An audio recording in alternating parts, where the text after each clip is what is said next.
தீர்க்கதரிசன புஸ்தகம் 9வது அதிகாரம், ஏசாயா 9வது அதிகாரம், அதனுடைய 1வது வசனத்தை வாசிக்க கேட்கலாம்.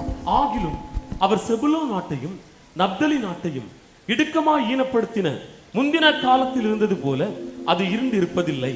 ஏனென்றால் அவர் கடற்கரை அருகிலும் யோர்தான் நதியோரத்திலும் உள்ள புற ஜாதியாருடைய கலிலேயாவாகிய அத்தேசத்தை பிற்காலத்திலே மகிமைப்படுத்தும். கரங்களை உயர்த்தி ஒரு விசை கூட ஹல்லேலூயா.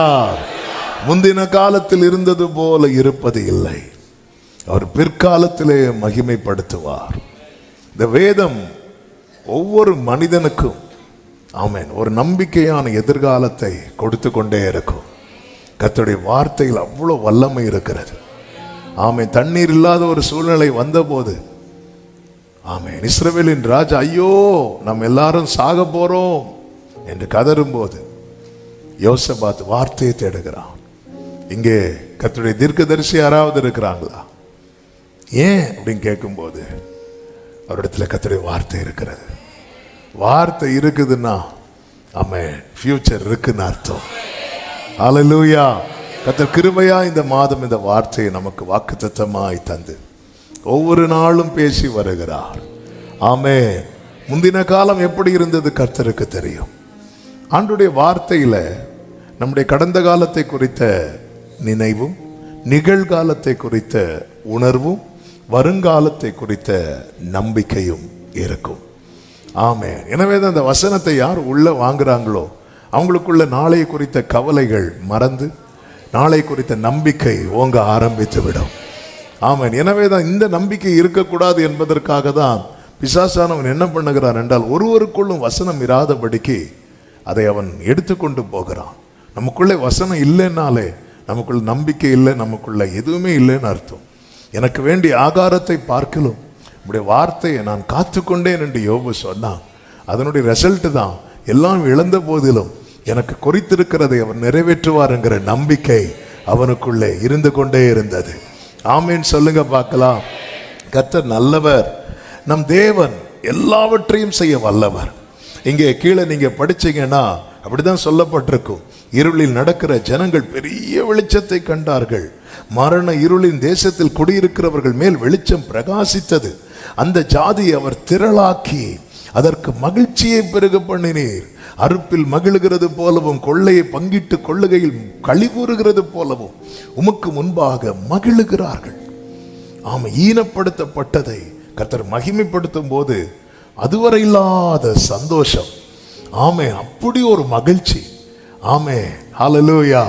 நான் சந்தோஷமும் மகிழ்ச்சியும் கேட்கும்படி செய்யும். அப்பொழுது நீர் நொறுக்கின எலும்புகள் களி கூறும். ஆமென், ஹல்லேலூயா. நம்முடைய கூடாரத்தில் இந்த மகிழ்ச்சி இருக்கணும், நம்முடைய வாழ்க்கையில் இந்த சந்தோஷம் இருக்கணும். ஹல்லேலூயா. ஆமென். வந்து கேட்கணும், நீங்க சந்தோஷமா இருப்பதின் ரகசியம் என்ன? ஹல்லேலூயா. நம்ம இருக்கிறத பார்த்து ஆண்டவர்கிட்ட வரணும்னு நினைக்கிறவங்க கூட வராம போயிடக்கூடாது. ஹல்லேலூயா. ஆமென். கர்த்தர் பாருங்க, ஜாதியை திரளாக்கி மகிழ்ச்சியை பெருக பண்ணுகிறீர். ஆமென். அவர் மகிழ்ச்சியை பெருக பண்ணுகிறார். என் தேவன் பெருக்கத்தின் தேவன். ஆமென் சொல்லுங்க பார்க்கலாம். ஆண்டவரால மட்டும் எல்லாவற்றையும் பெருக பண்ண முடியும் தேவனால. ஆமென். ஆபிரகாம் ஒருவனா இருந்தான், கர்த்தர் அவனை திரளான ஜாதியாக்கினார், திரளான ஜனமாக்கினார். எல்லாவற்றையும் நன்மையை பெருக பண்ணுகிறவர். 5 அப்பத்தை 5000க்கும் அதிகமான பேருக்கு கொடுக்க பெருக பண்ணுகிறவர். அவர் பெருக்கத்தின் தேவன். அவர் மகிழ்ச்சியை பெருக பண்ணுகிறீர். ஆமென். சொல்லிட்டு கீழே சொல்லப்பட்டிருக்கிறது 6-7 வசனங்களிலே நமக்கு ஒரு பாலகன் பிறந்தார், நமக்கு ஒரு குமாரன் கொடுக்கப்பட்டார். எல்லாரும் சொல்லுங்க எனக்கு. எல்லாரும் சொல்லுங்க எனக்கு. இப்ப சொல்லுங்க நமக்கு. ஒரு பாலகன் பிறந்தார், ஒரு குமாரன் கொடுக்கப்பட்டார் என்று நமக்கு. அப்போ கர்த்தருடைய ரட்சிப்புக்கு யார் நம்பிக்கையோடு காத்திருக்கிறார்களோ அவர்கள் வாழ்க்கையில இயேசுவாகி அந்த ஒளி, அவர்தான் இந்த பூமியில வந்து எந்த மனுஷனையும் பிரகாசிப்பிக்கிற மெய்யான ஒளி. அவரை குறித்து சொல்லப்பட்டிருக்கிறது, கர்த்தத்துவம் அவர் தோளின் மேல் இருக்கும், அவருடைய நாமம் அதிசயமானவர், ஆலோசனை கர்த்தர், வல்லமை உள்ள தேவன், நித்திய பிதா, சமாதான பிரபு எனப்படும். தாவீதின் சிங்காசனத்தையும் அவனுடைய ராஜ்யத்தையும் அவர் திடப்படுத்தி அதை இது முதற்கொண்டு என்றென்றைக்கும் நியாயத்தினாலும் நீதியினாலும் நிலைப்படுத்தும்படிக்கு அவருடைய கர்த்தத்துவத்தின் பெருக்கத்துக்கும் அதன் சமாதானத்துக்கும் முடிவே இல்லை. திடப்படுத்த, நிலைப்படுத்த. ஆமென். கர்த்தருடைய கர்த்தத்துவத்தின் பெருக்கத்துக்கு, நான் அதான் ஆரம்பத்திலே சொன்னேன், அவர் பெருக்கத்தின் தேவன். அதாவது பாதி செஞ்சுட்டு இதுக்கு மேல முடியலப்பா என்று சொல்லுகிறவர் அல்ல. 6 லட்சம் புருஷர்கள் 5 லட்சம் பேரை போஷித்துட்டு இன்னைக்கு மீதி 1 லட்சத்துக்கு சாப்பாடு இல்லை, நாளைக்கு உங்களுக்கு ஃபர்ஸ்ட் தாரேன் என்று சொல்லுகிறவர் அல்ல. அவருடைய கர்த்தத்துவத்தின் பெருக்கத்துக்கும் அவருடைய சமாதானத்திற்கும் முடிவே கிடையாது. ஆமென் சொல்லுங்க பார்க்கலாம். ஹல்லேலூயா. சொல்லிவிட்டு ஒரு வார்த்தை அங்கே இருக்கிறது. அந்த வார்த்தையை வைத்துதான் இந்த நாளிலே கர்த்தருடைய வார்த்தையை கொடுக்கும்படி விரும்புகிறேன். சேனைகளின் கர்த்தருடைய வைராக்கியம் இதை செய்யும். சத்தம் ஆமென் சொல்லுங்க பார்க்கலாம். ஆமென். சேனைகள் ஆண்டவர் சில காரியத்துல ரொம்ப வைராக்கியமா இருக்கிறார். அதுல ஒன்றுதான் என்ன தெரியுமா? ஈனப்படுத்தப்பட்டதை எல்லாம் நான் பின் நாட்களிலே மகிமைப்படுத்துவேன். சேனைகளின் கர்த்தரின் வைராக்கியம். நாம் இனி கர்த்தருடைய வார்த்தைக்குள்ளே செல்ல போகிறோம். எல்லாரும் இருக்கிறீங்களா? ஆமென். கர்த்தர் உங்களை ஆசீர்வதிப்பாராக. நல்ல கவனமாய் கேளுங்கள். நம்முடைய கிளைமேட் நமக்கு தெரியும். அப்படி ஒரு காற்று அடிபட்டு தான் நீங்க வந்திருக்கிறீங்க. காற்றில் கொண்டு வரப்பட்டிருக்கிறதுனால இந்த கண்ணு திறந்து வைப்பது என்பது அது ஒரு சேலஞ்சான காரியம்தான். ஆனால் நீங்களும் வைராக்கியமா இருக்கு. ஹல்லேலூயா. என்ன வந்தாலும் சர்ச்சில் தூங்க மாட்டேன். பார்த்தீங்களா? ஆமென். கர்த்தர்களை ஆசீர்வதிப்பாராக. ஹல்லேலூயா. ஆமென். நல்ல கவனமா கேட்கணும். பலவீனத்தில் பலவீனம் உண்டு, எல்லாம் உண்டு. ஆனால் அந்த வார்த்தை வரும்போது அந்த தூக்கத்துக்கு நம்ம இடம் கொடுத்துடவே கூடாது. அதுக்கு நம்ம என்ன செய்யணும்? வார்த்தையை ரிசீவ் பண்ண அடையாளமா பிரைஸ் பண்ணிட்டே இருக்கணும். ஆமென். ஸ்தோத்திரம் பண்ணிட்டே இருக்கணும். தாவீது சொல்றார், நீங்க உங்க வார்த்தைகள் எல்லாம் எனக்கு சொல்லும் போது என் உதடு உம்முடைய துதிய சொல்லிட்டே இருக்கும் அப்படிங்கிறார். ஆமென். அவர் 119வது சங்கீதத்தில் அது ரொம்ப அதை ப்ராக்டிஸ் பண்ணா நமக்குள்ள அந்த வார்த்தை ஈஸியாக உள்ள போகும். 119 அதனுடைய 171 பாருங்கள். உம்முடைய பிரமாணங்களை நீர் எனக்கு போதிக்கும் போது என் உதடுகள் உமது துதியை பிரஸ்தாபப்படுத்தும். என்ன ஒரு அருமையான ஒரு காரியம். இதை சர்ச்சு ப்ராக்டிஸ் பண்ணணும். ஆமே. நமக்கு கூட்டத்தில் ஒரு ஆளாக இருந்து கேட்டுட்டு போகிறதில்ல. இந்த உம்முடைய பிரமாணத்தை நீர் எனக்கு போதிக்கும் போது என் உதடுகள் உமது துதியை ப்ரைஸ் பண்ணிட்டேன். இங்கேயும் பர்சனலாக பைபிள் படிக்கும்போது உங்களுக்கான ரேமா வரும்போது நீங்கள் ப்ரைஸ் பண்ணணும். நீங்கள் செய்தி கேட்பீங்க, நிறைய செய்தி கேட்குறவங்க இருக்கிறீங்க. உங்களுக்கான வார்த்தை வரும்போது நீங்கள் ப்ரைஸ் பண்ணணும். அது அவரை கனப்படுத்துறது. அது ஆண்டவர் என்கிட்ட பேசியிருக்கிறீங்க, என் கூட கர்த்தர் பேசுகிறாருன்னா ப்ரைஸ் பண்ணிகிட்டே இருக்கணும்.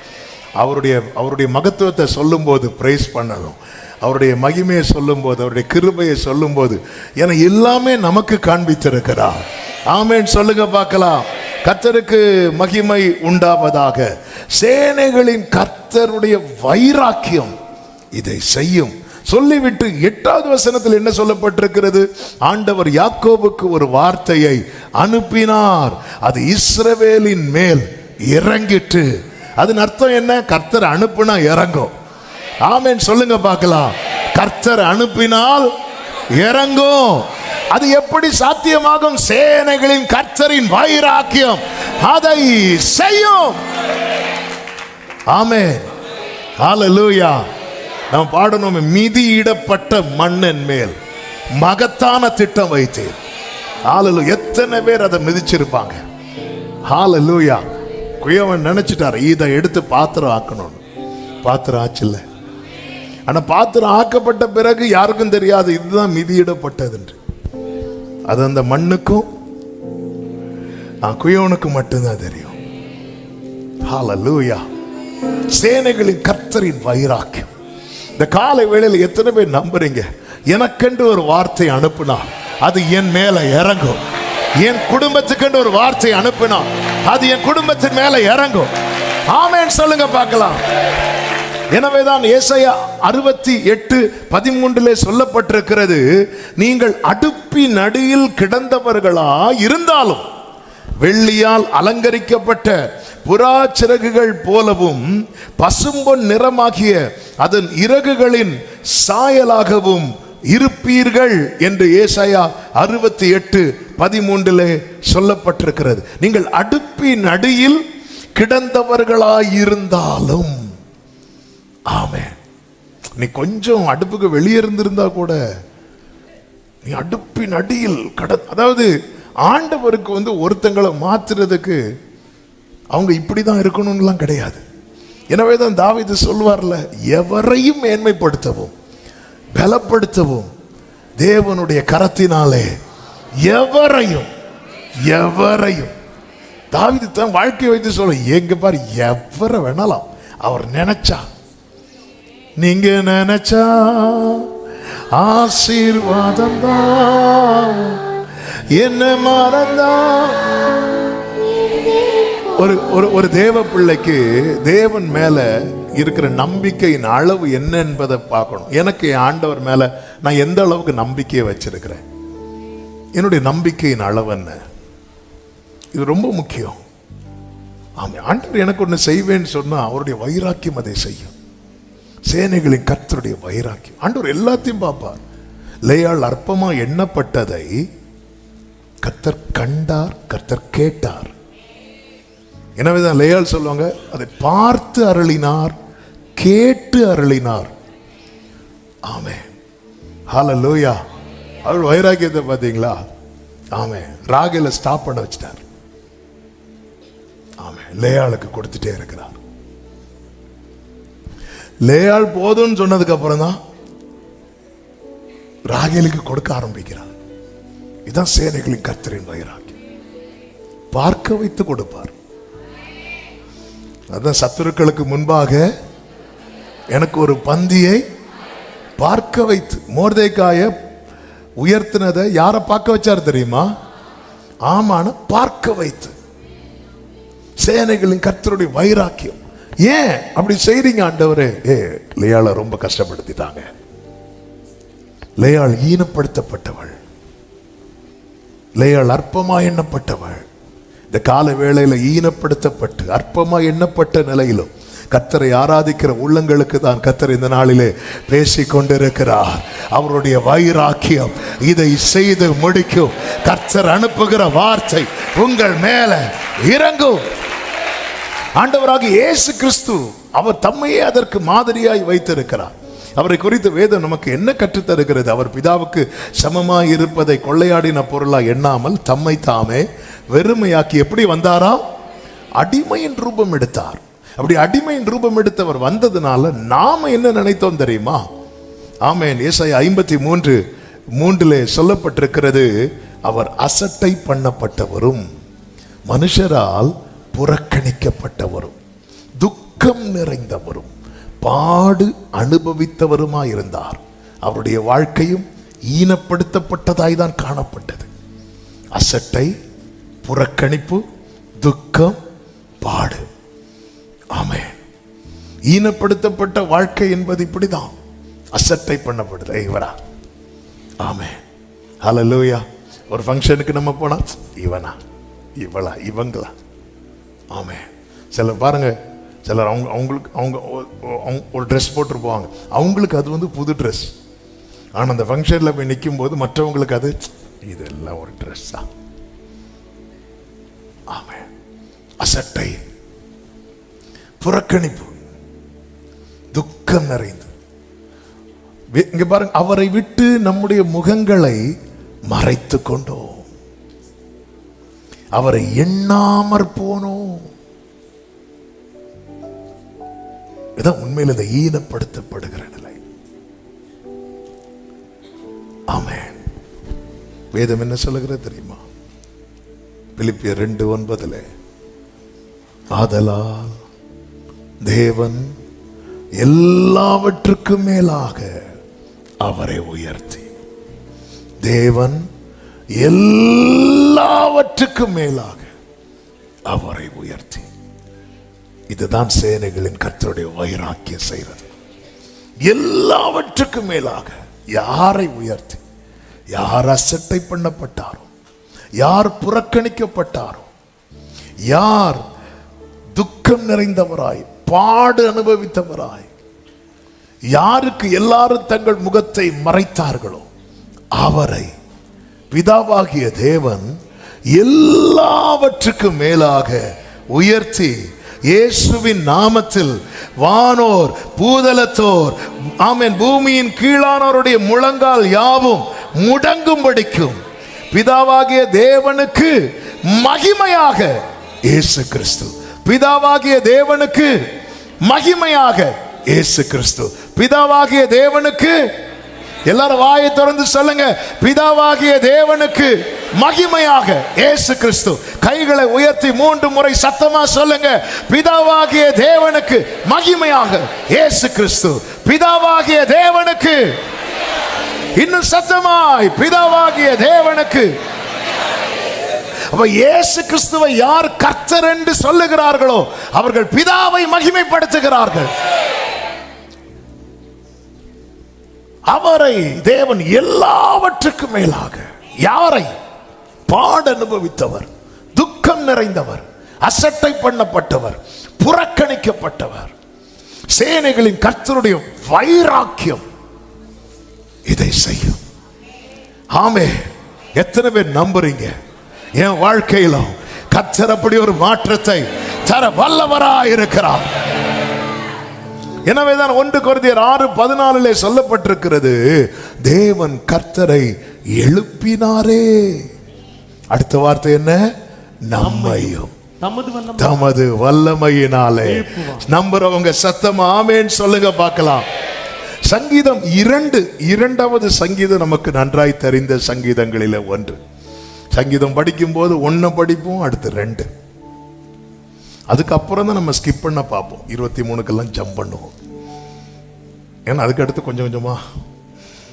ஆமென். இந்த 2வது சங்கீதம் ஆண்டவராகிய இயேசு கிறிஸ்துவை குறித்து உரைக்கப்பட்ட தீர்க்க தரிசன வார்த்தை. அதில் 3 காரியங்கள் இயேசு கிறிஸ்துவை குறித்து சொல்லப்பட்டிருக்கிறது. அந்த 3லும் தேவன் நம்மை இணைத்திருக்கிறது நாம் பெற்ற பாக்கியம். ஒன்று, அதனுடைய 2வது வசனத்தை பார்த்தீர்கள் என்றால், அவர் அபிஷேகம் பண்ணினவருக்கு விரோதமாக. இங்கே இயேசு கிறிஸ்துவை எப்படி சொல்லப்பட்டிருக்கிறது என்றால், அபிஷேகம் பண்ணப்பட்டவர். அபிஷேகம் பண்ணப்பட்டவர்னா என்ன அர்த்தம்? மேசியா. மேசியா அபிஷேகம் பண்ணப்பட்டவர், அபிஷேகம் பண்ணப்பட்டவர். 6வது வசனத்திலே, நான் என்னுடைய பரிசுத்த பர்வதமாகிய சீயோனில் என்னுடைய ராஜாவை அபிஷேகம் பண்ணி வைத்தேன் என்றார். ராஜா என்று சொல்லப்பட்டிருக்கிறது, கிங். அபிஷேகம் பண்ணப்பட்டவர், ராஜா.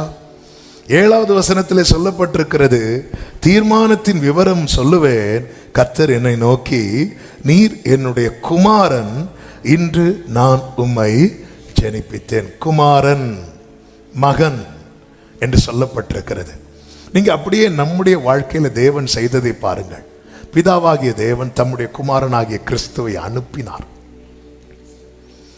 ஆமே. கர்த்தருடைய ஆவியானவர் என் மேல் இருக்கிறார் என்று தீர்க்கதரிசினால் உரைக்கப்பட்டதின்படியே ஆண்டவர் இந்த பூமியில வந்து ஞானஸ்நானம் பெற்று கரையேறின போது பரிசுத்த ஆவியானவர் அவர் மேல வந்து இறங்குகிறார். ஆமே. நமக்காக நான் அபிஷேகம் பண்ணி வைத்தேன்.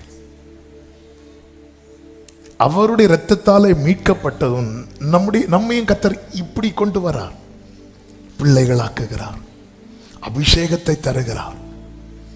இயேசு கிறிஸ்துவின் மேல் இறங்கின அதே ஆவியானவர் பெந்தேகோஸ்தே நாளிலே 120 மேல் இறங்கினார். அதோட நிற்காம ஒவ்வொரு ஏரியாவிலையும் மாம்சமான யாவர் மேலும் என் ஆவியை ஊற்றுவேன் என்ற வார்த்தையின்படி எத்தனை பேர் சொல்ல முடியும்? ஆமே. கர்த்தரனை அபிஷேகித்திருக்கிறார். அது மாத்திரமல்ல, ஆமே, நம்மீது அன்பு கூர்ந்து தம்முடைய இரத்தத்தினாலே நம்மை பாவமர கழுவி நம்மை பிதாவாகிய தேவனுக்கு முன்பாக யாராய் மாற்றியிருக்கிறார்? ராஜாக்களாக. ஹல்லேலூயா. அதன் அர்த்தம் என்ன? பிதாவாகிய தேவன் தம்முடைய குமாரனை எப்படி வைத்திருக்கிறாரோ அப்படியே நம்மை பார்க்கவும் நம்மை மாற்றவும் விரும்பி நம்மை தேவன் தெரிந்தெடுத்தார். அதனாலதான் இயேசு கிறிஸ்துவை குறித்து சொல்லும் போது 1 கொரிந்தியர் 15 எடுக்க வேண்டாம், பிந்தின ஆதாம் என்று சொல்லப்பட்டிருக்கிறது. அப்ப முந்தின ஆதாம் யாரு? ஆதாம் தான், ஆபிரகாம் இல்ல, ஆதாம். கர்த்தர் அப்போ தேவன் மனிதனை படைத்ததின் நோக்கத்தை பார்த்தீங்களா? அவருடையவனா இருக்கணும். அவர் என்ன விரும்புகிறாரோ அதுதான் நேற்று இரவு கேட்டோம். எல்லாவற்றையும் மனிதனுக்காக படைத்தார், மனிதனை தமக்காகவே படைத்தார். உலக தோற்றத்துக்கு முன்னே தெரிந்து கொண்டார் என்று வேதம் சொல்லுகிறது. உலக தோற்றத்துக்கு முன்னேனா அவருடைய ட்ரீம்ல உள்ளவங்க நாம ஆண்டவருடைய ட்ரீம். ஆண்டவர் கனவு பார்க்கிறார். இப்படி ஒருத்தர் இருந்தா எப்படி இருக்கும், இப்படி ஒருத்தர் ஏனோக்கு தேவனோடு கூட இப்படி ஒருத்தர் என் கூட பேச. ஏன்னா தேவன் அன்பாகவே இருக்கிறார். அந்த அன்பு அவருக்கு யார்ட்டையாவது காட்டணும், அந்த அன்பை கொட்டணும். தூதர்கள்ட்ட எப்படி தான் காட்ட முடியும்? அவர்கள் பணிவிடை ஆவிகள், வாங்கன்னா வருவாங்க, போங்கன்னா போவாங்க. அவருக்கு லவ் பண்ணணும், அவருக்கு நேசிக்கணும். அவருடைய ட்ரீம் உலக தோற்றத்துக்கு முன்னே அவருடைய கற்பனையில் உள்ளவர்கள் நாம் கனவு காண்பதற்கும் கர்த்தர் கனவு காண்பதற்கும் என்ன வித்தியாசம்னா, நம்முடைய கனவு கண் திறந்ததும் போயிடும், அவருடைய கனவெல்லாம் நினைவாகும். அவர் என்ன, நான் நினைத்திருக்கிறபடியே நடக்கும், நான் நிர்ணயித்தபடியே. ஆண்டவருடைய ட்ரீம்ல உள்ளவங்க நாம. ஹல்லேலூயா. அதுக்காக இப்பொழுது நீங்க ட்ரீம் பார்க்க வேண்டாம். நாம் கர்த்தருடைய அவருடைய ட்ரீம்ல அவர் நினைத்து உருவாக்கினார். அவருடையவனாகவே இருக்கணும். ஆனா மனுஷன்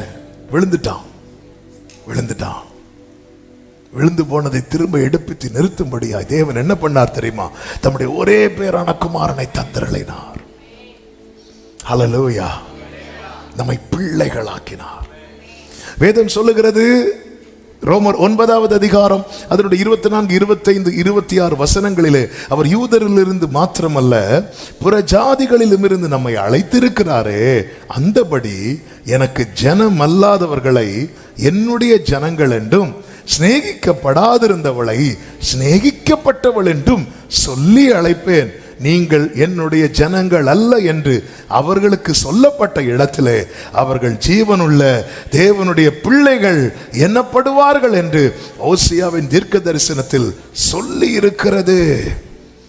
1 யோவான் 3:1 சொல்லப்பட்டிருக்கிறது, நாம் தேவனுடைய பிள்ளைகள் என்று அழைக்கப்படுகிறதுனாலே பிதாவானவர் நமக்கு பாராட்டின அன்பு எவ்வளவு பெரிதென்று பாருங்கள். கைகளை உயர்த்தி நம்ம அன்பை எதை வச்சு பார்ப்போம் தெரியுமா? நமக்கு தேவன் கொடுத்த ஆசீர்வாதங்களை வைத்து, தேவன் கொடுத்த உயர்வை வைத்து, எப்படி வச்சு அதெல்லாம் நல்லோர் மேலும் தீய அதெல்லாம் பார்க்கறது தப்பு கிடையாது. ஆனா அவருடைய அன்பினுடைய அந்த வலிமை, அந்த நீளம், அதை எதை வச்சு பார்க்கணும் தெரியுமா? நாம் தேவனுடைய பிள்ளைகள் என்று அழைக்கப்படுகிறதுனால. ஹல்லேலூயா.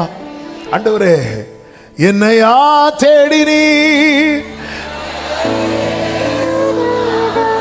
உம்மை மறந்தவோ என்னையா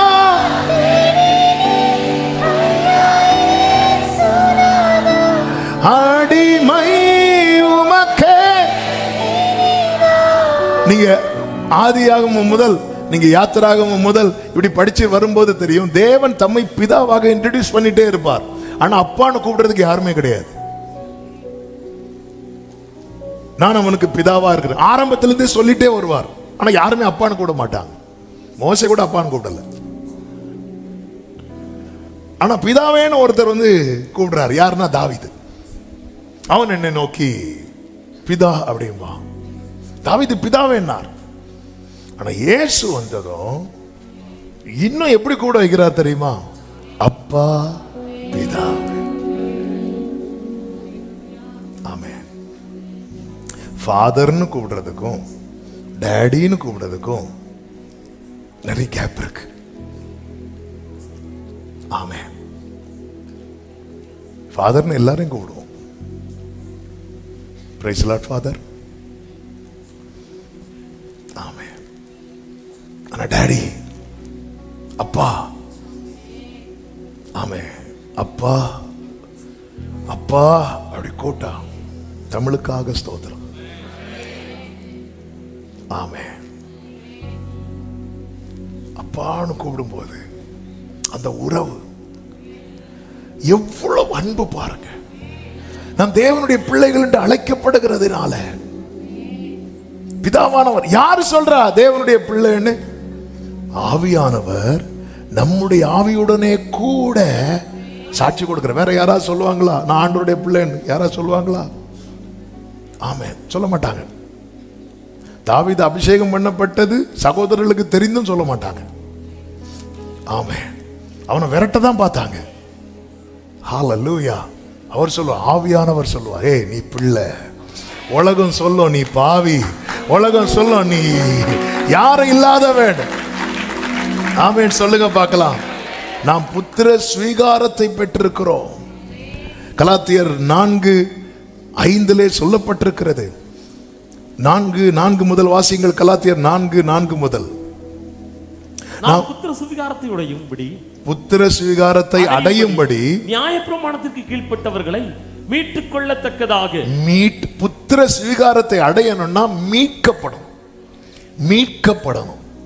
அப்படி நாம் மீட்கப்படும்படிக்கு காலம் நிறைவேறின போது ஸ்திரீனிடத்தில் பிறந்தவரும் நியாயப்பிரமாணத்துக்கு கீழானவரும் ஆகிய தம்முடைய குமாரனை தேவன் அனுப்பினார். அடுத்த வார்த்தை, மேலும் நீங்கள் புத்திரராய் இருக்கிறபடியினால் அப்பா பிதாவே என்று கூப்பிடத்தக்க தேவன் தமது குமாரனுடைய ஆவியை உங்கள் இருதயங்களில் அனுப்பினார். குமாரனை அனுப்பி பிள்ளையாக்கினார். இப்ப குமாரனுடைய ஆவியை அனுப்பி அப்பான்னு கூப்பிட வைக்கிறார். நிறைய பேர் பிள்ளை ஆயிட்டாங்க, நான் அப்பான்னு கூப்பிட மாட்டேங்கிறாங்க.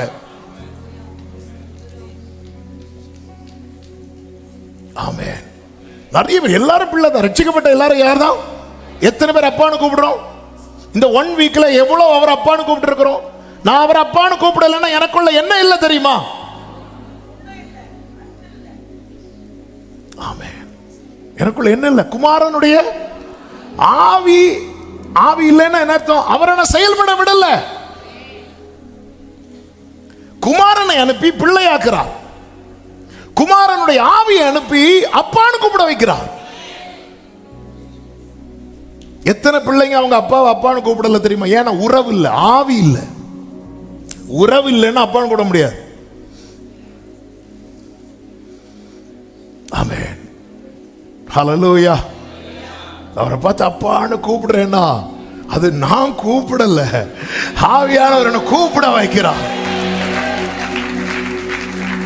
இயேசு அனுப்பி பிள்ளையாக்கினார், ஆவியானவர் அனுப்பி அப்பான்னு கூப்பிட வைக்கிறார். ஹல்லேலூயா, ஹல்லேலூயா. அதாவது பிறந்த குழந்தை எடுத்ததுமே அப்பா டேடின்லாம் கூப்பிடாது, அது அப்பான்னு கூப்பிட வைக்கிறதுக்கு டேவிட் கூட ஒரு சாட்சி சொல்லுவாங்க. அவன் வேற எல்லாம் கூப்பிடுவான், அப்பான்னு மட்டும் கூட மாட்டான். அந்த அப்பான்னு கூப்பிடுறதுல அவ்வளோ சந்தோஷம். ஆமே. ரட்சிக்கப்பட்டு எத்தனை வருஷம் ஆச்சு? நாங்கள் பிள்ளைங்க அதிகாரம் சர்டிஃபிகேட், ரட்சிக்கப்பட்டவன் சர்டிஃபிகேட், ஞானஸ்நானம் எடுத்த சர்டிஃபிகேட், எல்லா சர்டிஃபிகேட்ல இருக்கு, வாயில் இல்லை. ஆமென். குமாரனை அனுப்பி பிள்ளையாக்கிட்டார், ஆவியானவர் அனுப்பி அப்பான்னு கூப்பிட வைக்கிறார். நம் மனதார அவர் அப்பான்னு கூப்பிடலைன்னா நான் ஆவியை அவித்து போட்டேன் என்றல்ல அர்த்தம். ஹல்லேலூயா. அப்பா பிதா அன்பான தேவா அருமை. ஆமென்.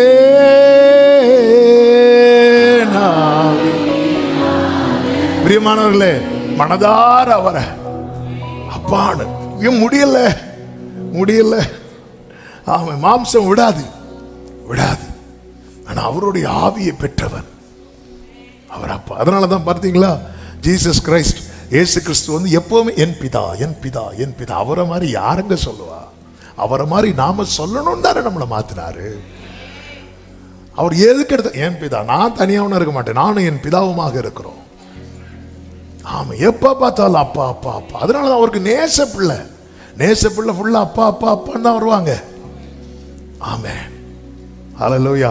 ஒரு பிள்ளை அப்பா அப்பா அப்பான்னு வரும்போதே எல்லாரும் பார்ப்பாங்க, ஓ அப்பா செல்லமா அப்படிம்பாங்க. அம்மா அம்மா அம்மான்னு போனா அம்மா செல்லமா அப்படின்னு வருவாங்க. நம்மளை பார்த்த உலகம் சொல்லணும், இவன் அப்பா செல்லணும். ஹல்லேலூயா, ஆமென். எனக்குள்ள அவருடைய ஆவி இருக்குதுன்னா நான் அடிக்கடி என்ன சொல்ல தெரியுமா? அப்பா பிதாவே.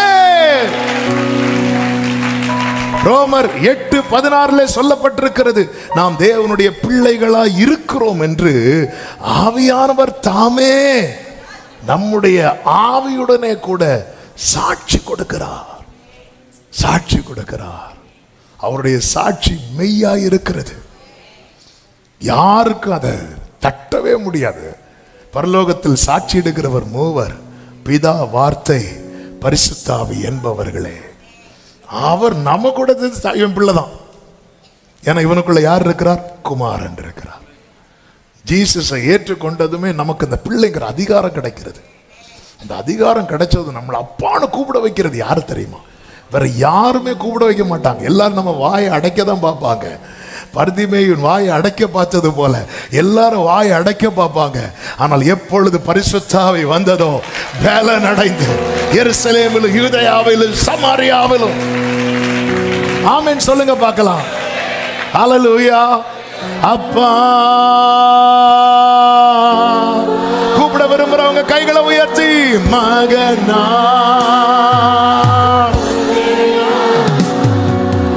அப்பா,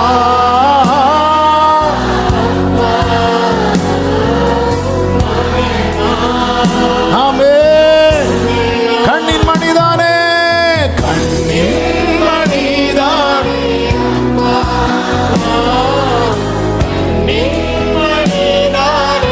ஆமே கண்ணின் மணிதானே அப்பா.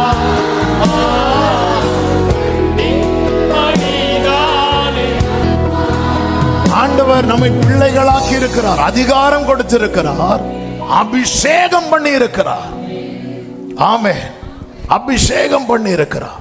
2 கொரிந்தியர் 1:21 சொல்லப்பட்டிருக்கிறது, உங்களோட கூட எங்களையும் கிறிஸ்துவுக்குள் ஸ்திரப்படுத்தி நம்மை அபிஷேகம் பண்ணினவர் தேவனே. அபிஷேகம் அவர் தான் தர முடியும், தேவன் தான் தர முடியும். ஆமென் சொல்லுங்க பார்க்கலாம். உங்களுக்கு கிறிஸ்துவுக்குள் ஒருத்தன் ஸ்திரப்படும் போது, அதுதான் உறவு. ஸ்திரப்பட தான் அப்பா பிதாவை என்று அழைக்கிற புத்திர ஸ்வீகாரம். அபிஷேகம் பெற்றுக்கொள்ள என்ன செய்யணும்? கிறிஸ்துவுக்குள் ஸ்திரப்படுங்கள். கிறிஸ்துவுக்குள் ஸ்திரப்படுங்கள். கிறிஸ்துவுக்கு ஸ்திரப்படல அபிஷேக கூட்டத்தில் வந்து இருந்ததும் கிடைச்சிடணும்னு நினைச்சிட்டு இருக்கிறோம். கிறிஸ்துவுக்குள் வேறுண்டணும், கிறிஸ்துவுக்குள் ஸ்திரப்படணும். கிறிஸ்துவுக்குள் ஸ்திரப்படுத்தும் போது நம்ம மேல அந்த அபிஷேகத்தை வைக்கிறார். 3 வருஷம் சீஷர்களை கூட வைத்து ஸ்திரப்படுத்துகிறார். கிறிஸ்துவுக்குள் எல்லாத்தையும் சொல்லிட்டு இப்ப காத்திருக்க வைக்கிறார். அவங்க காத்திருக்கிறாங்க. 10 நாட்கள் காத்திருக்கிறார்கள். ஆவியானவர் அவர்கள் மேல வந்து இறங்கினார். அவர்கள் அபிஷேகத்தை பெற்றுக் கொண்டார்கள். கர்த்தருக்கு மாத்திரம் மகிமை உண்டாவதாக. இங்க 2வது அதிகாரத்தில் நீங்க கவனிச்சீங்கன்னா தெரியும். ஆமென். 2வது வசனத்தில் சொல்லப்பட்டிருக்கிறது, கர்த்தருக்கு விரோதமாகவும் அவர் அபிஷேகம் பண்ணினவருக்கு விரோதமாகவும் என்று சொல்லப்பட்டிருக்கிறது. ஆமென். என்ன அதன் அர்த்தம்? கர்த்தரால் அபிஷேகம் பண்ணப்பட்டவனுக்கு விரோதமாய் ஒருத்தங்க எழும்புறாங்கன்னா அவங்க யாருக்கு விரோதமா எழும்புறாங்க தெரியுமா? கர்த்தருக்கு விரோதமா எழும்புறாங்க. எனவே தான் தமஸ்குவை நோக்கி பயணித்த பவுலை சந்தித்து கர்த்தர் பேசின முதல் வார்த்தை என்ன தெரியுமா? என்னை ஏன் துன்பப்படுத்துகிறாய்? ஆண்டவர் சும்மா சொல்லல, உன்னை தொடுகிறவன் என் கண்மணியை தொடுகிறான் என்று. கர்த்தரால் அபிஷேகம் பண்ணப்பட்ட தேவ பிள்ளையே, உங்களுக்கு விரோதமாய் சத்துரு எப்படி எழும்பினாலோ இந்த யுத்தம் உங்களுடையது அல்ல, இந்த யுத்தம் கர்த்தருடையது. ஆமென். கர்த்தருக்கு விரோதமாக அவர் அபிஷேகம் பண்ணினவருக்கு விரோதமாக பூமியின் ராஜாக்கள் எழும்பி நின்று அதிகாரிகள் ஏகமாய் ஆலோசனை பண்ணி, எப்பொழுதுமே புரிந்து கொள்ளுங்கள், நீங்கள் அழைக்கப்பட்டவர்களானால், நீங்கள் கர்த்தரால் அபிஷேகம் பண்ணப்பட்டவர்களானால் உங்களுக்கு விரோதமாய் ஒரு கூட்டம் எழும்பி செயல்பட்டு கொண்டுதான் இருக்கும். ஆமென். ஆனால் அவங்க எவ்வளவுதான் செயல்பட்டாலும், இந்த சங்கீதம் எப்படி ஆரம்பிக்கிறது தெரியுமா? ஜாதிகள் கொந்தளித்து ஜனங்கள் விருதா காரியத்தை சிந்திப்பான விருதா காரியத்தை சிந்திப்பானின் விருதா காரியத்தை அபிஷேகம் பண்ணப்பட்டவனுக்கு விரோதமாய் ராஜாக்கள் திட்டம் போட்டாலும் அது ஒன்றும் இல்லாமல் தான் போகும். கர்த்தர் நினைத்திருக்கிறபடியே ஆமென் சொல்றவங்க. எனவேதான் கர்த்தர் சொல்லுகிற உனக்கு விரோதமாய் உருவாக்கப்படும், சொல்லுங்க எந்த ஆயுதமும், சொல்லுங்க எந்த ஆயுதமும், சொல்லுங்க எந்த ஆயுதமும் வாய்க்காதே போகும். ஆயுதமே உருவாகாதுன்னு சொல்லல, உருவாக்கப்படும். ஆண்டவர் இந்த சங்கீதத்தை ஆரம்பிக்கும் போது அழகா ஆரம்பிச்சிட்டார். ஜாதிகள் கொந்தளித்து ஜனங்கள் விருதா காரியத்தை சிந்திப்பானே. ஆமென். தேவன் யார் தெரியுமா? அபிஷேகம் பண்ணினவனை ரட்சிக்கிறவர். சங்கீதம் 26 சொல்லப்பட்டிருக்கிறது, கர்த்தர் தாம் அபிஷேகம் பண்ணினவரை ரட்சிக்கிறார் என்பதை இப்பொழுது அறிந்திருக்கிறேன். அவர் அபிஷேகம் பண்ணினவனுக்கு சதா காலமும் கிருபை செய்கிறவர். சங்கீதம் 18:50. அவர் அபிஷேகம் பண்ணினவனுக்கு அரணான அடைக்கலமாயிருக்கிறார். சங்கீதம் 28:8. அவர் அபிஷேகம் பண்ணினவன சத்துருக்களுக்கு முன்பாக அபிஷேகம் பண்ணினவனுக்கு கர்த்தர் பந்தியை ஆயத்தப்படுத்துகிறார், தலையை உயர்த்துகிறார். சங்கீதம் 23:5. இதுதான் காட்ஸ் பிளான், இதுதான் கர்த்தருடைய திட்டம்.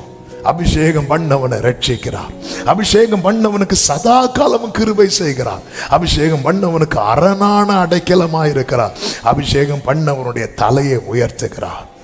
இதுக்கு விரோதமாய் ராஜாக்கள் கூட்டம் கூடி ஏகமாய் ஆலோசனை பண்ணி என்ன திட்டம் போட்டாலும் ஆண்டவர் சொல்றான் விருதா காரியம். ஆமே. சிலர் டூர் பிளான் போடுறது போல, ஆமே, நம்ம அங்க போவோம் எங்கேயும் போக மாட்டோம், ஆனா பிளான் போடுறதுல ஒரு சுகம், அதுல அவங்களுக்கு ஒரு சந்தோஷம்பா, நடந்துட்டு போட்டோம். ஆமே, விருதா காரியம். எனவே தான் வேதம் என்ன சொல்லுகிறது தெரியுமா? அதனுடைய 4வது வசனத்திலே பரலோகத்தில் வீற்றிருக்கிறவர் நகைப்பார். என்ன வார்த்தைங்க! நம்ம எதை பார்த்து பயப்படுறோமோ அதை பார்த்து அவர் பரியாசம் பண்ணுகிறார். ஆண்டவர் அவர்களை இகழுவார். கொஞ்சம் யோசித்து பாருங்க, கொஞ்சம் அதை இமேஜின் பண்ணி பாருங்க. நம்ம ஒரு பிரச்சனையை பார்த்து நடுங்கிட்டு இருக்கிறோம்ல, அந்த பிரச்சனை அவர் பார்த்து சிரிக்கிறத, ஆமே, எப்படிங்க இருக்கும்? நாம கஷ்டப்பட்டு துடிக்கும் போது நம்ம அப்பாவோ நம்ம அம்மாவோ வந்து சிரிச்சா எப்படி இருக்கும்? எப்படி இருக்கும்? எப்படி இருக்கும்? அப்படித்தாங்க இருக்குது, அப்படிதான் இருக்கு. ஆண்டவரே என்னால தாங்க முடியல. அவர் சிரிக்கிறது நம்மளை பார்த்துல.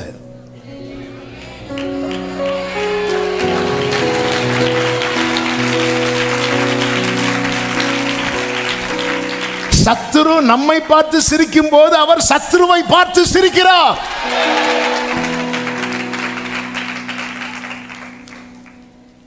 உன் தேவன் யார் என்பதை அறிந்து கொள். ஏன் அவர் சிரிக்கிறார் தெரியுமா? ஏன் அவருக்கு தெரியும் இது விருதா காரியம். ஏன் நம்ம பயப்படுறோம் தெரியுமா? ஏன்னா நமக்கு தெரிய மாட்டேங்குது. அதான் அந்த அன்பின் ஆழத்தை பாரு. நீ பிள்ளைகள் என்று அழைக்கப்படுகிறதுனால,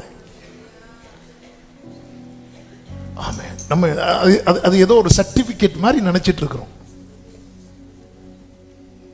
பிள்ளைகள் என்று அழைக்கப்படுகிறதுனால அவர் பாராட்டின அன்பு எவ்வளவு பெரியது என்று பாருங்கள். ஆமே, ஆண்டவரே எனக்கு இது போதும், ஆண்டவரே, ஆண்டவரே கடைசி வரை இவன் என் பிள்ளை, இது போதும்பா. பிள்ளைகள் என்று அழைக்கப்படுறதுனால நம்ம இது பார்க்கல, இது ஏதோ ஒரு சாதாரணமா நினைச்சிட்டு இருக்கிறோம். இயேசுவை ஏற்றுக்கொண்டாயா? ஏற்றுக்கொண்டேன், இன்று முதல் நீ அவருடைய பிள்ளை, ஆமென் அப்படின்னு நினைச்சிட்டு இருக்கிறோம். இல்ல, இதுக்கு பின்னாடி பெரிய போராட்டம். போன வாரம் கேட்டவன் போராட்டம், போராட்டம். நத்தலி போராட்டத்துக்கு பிறகு வந்தவர், பெரிய போராட்டம். சிலுவையில் துடிக்கிறார், துடிக்கிறார், துடிக்கிறார், துடித்து துடித்து அணு அணுவா செத்தார். என்ன பிள்ளையாக்கு. அணு அதுல ஒரு வார்த்தை இயேசு பதறி பேசியிருந்தா கூட நான் இன்னைக்கு பிள்ளை இல்லை. அவர் கதறினார், ஆனா பதறி ஒரு வார்த்தை கூட, ஆண்டவர் இவன் வேண்டாம், ஆண்டவர் என்னால வலி தாங்க முடியல, இவன் வேண்டாம் அப்படி சொல்லியிருந்தா முடிஞ்சு. ஒரு வார்த்தை கூட மாறி வரல வாயிலிருந்து. இதுதான் சேனைகளின் கர்த்தருடைய வைராக்கியம். என்ன பிள்ளையாக்கணும் நினைச்சிட்டா, பிள்ளையாக்கிட்டார். என்னையா தேடினி உம்மை மறந்தவோ லோரி, என்னையா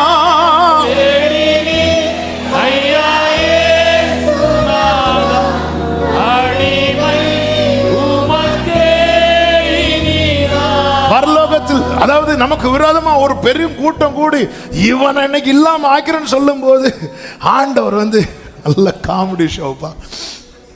அவர் நகைக்கிறாராம், அவர் இகழுவாராம். ஆண்டவர் நான் எவ்வளவு சீரியஸா என் மேட்டரை சொல்லிட்டு இருக்கு, நீங்க சிரிச்சிட்டு இருக்கிறீங்க. ஆமென். ஜாதிகள் விருதா காரியத்தை சிந்திப்பானே. கோலியாத் தாவீதை பார்த்தது என்ன சொல்றான் தெரியுமா? என்னிடத்தில் வா, நான் உன் மாம்சத்தை ஆகாயத்து பறவைகளுக்கும் காட்டு மிருகங்களுக்கும் கொடுப்பேன் சொல்லும் போது கர்த்தர் என்ன செஞ்சிருப்பார் நினைக்கிறீங்க? தாங்க முடியல. சிலர் ரொம்ப சீரியஸா பேசுவாங்க தெரியுமா? சில சொல்ல நான் இன்னைக்கு ஃபாஸ்டிங், உடனே வீட்டில் இருக்கவங்க சிரிப்பாங்க, நீயா? நான் ஆகஸ்ட் ஃபுல்லா ஃபாஸ்டிங் இருக்க போறேன், நீயா? ஏன்னா நடக்காதுன்னு தெரியும். கோலியாத் இப்படி நிக்கிறான், இஸ்ரவேல் எல்லாம் பயந்துட்டு இருக்கும் போது தாவீது வரான் தடியன் தூக்கிட்டு. உங்கள் சார்பாய் வந்தவன் எங்கே அப்படி தேடிட்டு இருக்கும் போது நம்ம அண்ணன் தாவீது, ஹலோ இங்கே. இப்ப தாவீது, வா, உன்னை நான் கொன்று உன் மாம்சத்தை பறவைகளுக்கும் மிருகங்களும் கொடுப்பேன்னு சொல்லும் போது ஆண்டவர் பார்த்து, ஆமென் அப்படி சொல்லும் போது என்ன இருந்தாலும் தாவீதுக்கு நெஞ்சு பக்கு பக்குண்டா இருந்திருக்கும். இஸ்ரவேலர்களுக்கும் தெரியாம இவன் அனுப்பிட்டோமோ. ஆமென். ஆண்டவர் அப்படி இகழ்வார்,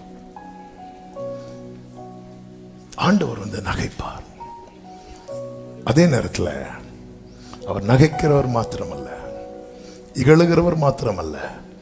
அடுத்த வசனத்தில் சொல்லப்பட்டிருக்கிறது, அப்பொழுது அவர் தமது கோபத்தில், ஆண்டவர் எப்பவுமே சிரிச்சிட்டு இருக்க மாட்டார், எப்பவுமே சிரிச்சிட்டு இருக்க மாட்டார். அவர் கோபத்தில் எழுந்தருளி, ஹல்லேலூயா. எனக்கு ஒரு பிரச்சனை வர்றதை பார்த்து எப்பவுமே அப்பா சிரிச்சிட்டு இருக்க மாட்டா. எனக்கு ஒரு கஷ்டம் வர்றதை பார்த்து எப்பவுமே அப்பா சிரிச்சிட்டு இருக்க மாட்டா. அவர் கோபத்தில் எழும்பி என்ன செய்வார் தெரியுமா? அவர்களை கலங்க பண்ணுவார். எப்படி கலங்க பண்ணுவார்? 6வது வசனம், நான் என்னுடைய பரிசுத்த பர்வதமாகிய சீயோனில் என்னுடைய ராஜாவை அபிஷேகம் பண்ணி வைத்தேன் என்றார். அவர் கோபத்தில் எழும்பி என்ன பண்றார்? ப்ரமோஷன் கொடுக்கிறார், கிங் ஆக்குகிறார். ப்ரமோஷன். சத்துருக்களுக்கு முன்பாக நீ யாரை பார்த்து என்ன பேசிட்டு இருக்கிற? ஆமென். அதான் சேனைகள் கர்த்தருடைய வைராக்கியம். சத்துருக்கள் பெருகும் போது, சத்துருக்கள் திட்டம் போடும் போது உனக்கு ப்ரமோஷன் ரெடியா இருக்குன்னு அர்த்தம். தூக்கு மரம் ரெடி ஆனதும் ப்ரமோஷன் ரெடி ஆச்சு.